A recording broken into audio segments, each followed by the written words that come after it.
స్వరంతో గళాన్ని పెనవేసుకుని ఆ తరువాత తెలుగు సినిమా పాటలతో యుగళమై సంగీత ప్రియులను పరవశింపచేసిన మధుర గాయకుడు ఘంటసాల వెంకటేశ్వరరావు. సంగీతమే జీవితంగా భావించిన మహానుభావుడు ఆయన. ఆయనని అభిమానించే వారి సంఖ్య కోట్లలో ఉంటుంది. ఆయన్ని ఓ దైవంగా భావించే భక్తుల సంఖ్య వేలల్లో ఉంటుందేమో.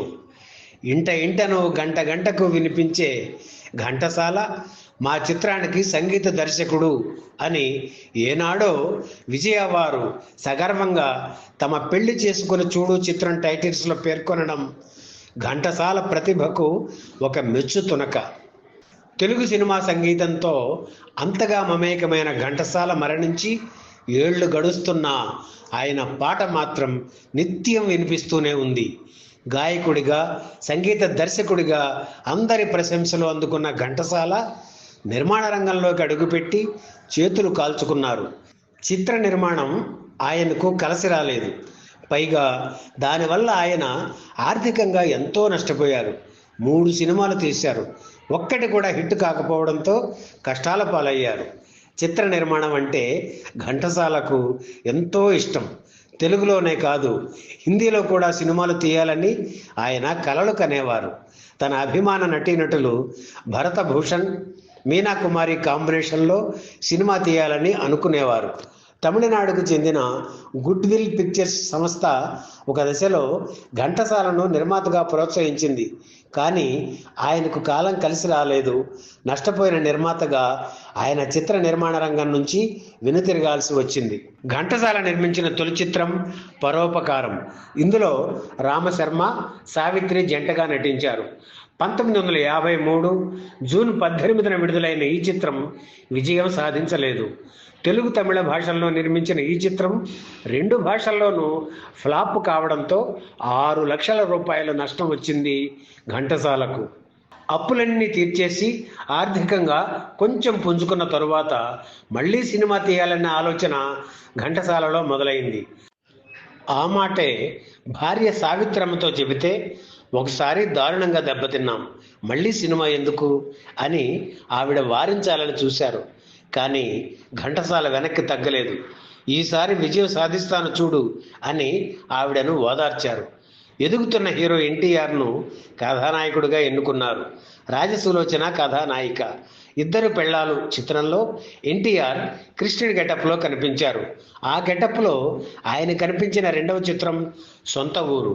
అయితే ఆయన గెటప్ విమర్శలకు గురైంది. ఈ చిత్ర నిర్మాణ సమయంలో జరిగిన ఓ సంఘటన ఏమిటంటే, వాహిని స్టూడియోలో షూటింగ్ జరుగుతోంది. ఎన్టీఆర్ రాజసులోచనలపై లవ్ సీన్ తీస్తున్నారు. ఇందుకోసం వెదురు తడికలతో ఓ సెట్ వేశారు. సెట్ పూర్తయిన వెదురు ముక్కలు కొన్ని అక్కడే పడి ఉన్నాయి. ఎన్టీఆర్ రాజసులోచన చెయ్యి కలుపుకొని నవ్వుకుంటూ వచ్చే షాట్ అది. 2 సార్లు రిహార్సల్స్ చేశారు. ఇక టేక్స్ తీద్దాం అన్నారు దర్శకుడు ఈఎస్ఎం మూర్తి. ఓకే సార్ అన్నారు ఎన్టీఆర్. అలా నడుస్తూ వస్తున్నప్పుడు కింద పడి ఉన్న వెదురు ముక్కలో ఉన్న ఒక మేకు రాజసులోచన కాలికి గుచ్చుకుంది. అయినా ఆమె పట్టించుకోలేదు. షార్ట్ గ్యాప్లో ఎన్టీఆర్, రాజసులోచన కూర్చొని కబుర్లు చెప్పుకుంటున్నారు. కూల్ డ్రింక్ తాగుతున్న ఎన్టీఆర్ ఉన్నట్లుండి ఆమె కాలి వంక చూసి, ఇదేమిటి రాజసులోచన అన్నారు ఆందోళనగా. ఆమె కంగారుగా తన కాలి వంక చూసుకొని కెంపుమన్నారు. మేకు గుచ్చుకోవడం వల్ల ఆమె కాలి బొటన వేలు నుంచి రక్తం కారుతోంది. ఎన్టీఆర్ వెంటనే తన చేతుల్లో ఉన్న కూల్ డ్రింక్ బాటిల్లోని డ్రింకును ఆమె పాదం మీద పోశారు. దాంతో రక్తస్రావం కొంత తగ్గింది. ఆ తరువాత డాక్టర్ వచ్చి కట్టుకట్టి వారం రోజులు రెస్ట్ తీసుకోమన్నారు. కానీ ఆ మర్నాడు రాజ్యం పిక్చర్స్ వారి హరిశ్చంద్ర షూటింగ్లో రాజసులోచన పాల్గొనాలి. అందులో మాతంగ కన్యలుగా రాజసులోచన, కుచల కుమారి నటిస్తున్నారు.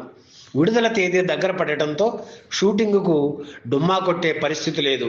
అందుకే అలా కాలి కట్టుతోనే ఆ నృత్యంలో రాజసులోచన పాల్గొన్నారు.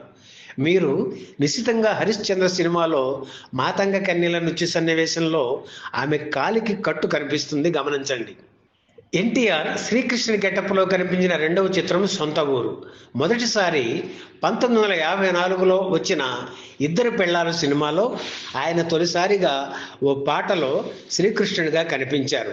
అలాగే రెండవసారి సొంత ఊరి చిత్రంలో శ్రీకృష్ణుని గెటప్లో కనిపించారు. కానీ ఆయన గెటప్ ప్రేక్షకులకు ఎందుకో నచ్చలేదు. అందుకే ఆ మరుసటి సంవత్సరం వచ్చిన మాయాబజార్ చిత్రంలో కృష్ణుడి పాత్రను పూర్తి స్థాయిలో పోషించడానికి ఎన్టీఆర్ మొదట వెనుకంజ వేస్తే దర్శకుడు కేవీ రెడ్డి ఎన్టీఆర్కు నచ్చజెప్పి మేకప్ దగ్గర నుంచి ప్రతి విషయంలోనూ ఎంతో శ్రద్ధ తీసుకొని అపర కృష్ణునిగా తీర్చిదిద్దారు. ఇక అప్పటి నుంచి కృష్ణుడు అంటే ఎన్టీఆరే అనే పేరు వచ్చింది. సొంత ఊరు చిత్రంలో ఎన్టీఆర్ తమ్ముడిగా అమర్నాథ్ నటించారు. ఆయన అసలు పేరు మానాపురం సత్యనారాయణ పట్నాయక్. ఆయన కొడుకు రాజేష్ కొన్ని చిత్రాలు కీలకమైన పాత్రలు పోషించి చిన్న వయసులోనే కన్నుమూశారు. రాజేష్ కుమార్తె ఐశ్వర్య తెలుగు, తమిళ చిత్రాల్లో హీరోయిన్గా నటిస్తూ బిజీగా ఉన్నారు. మొన్న సంక్రాంతికి విడుదలైన సంక్రాంతికి వస్తున్నాం చిత్రంలో వెంకటేష్కు భార్యగా ఐశ్వర్య నటించారు. ఇక అమర్నాథ్ కుమార్తె శ్రీలక్ష్మి హాస్య నటిగా సుపరిచితురాలే. 1956 మే 23న విడుదలైన సొంత ఊరు చిత్రం కూడా పెద్దగా ఆడలేదు. ఈ వీడియో మీకు నచ్చితే లైక్ చేయండి, షేర్ చేయండి, వెంటనే సబ్స్క్రైబ్ కూడా చేయండి.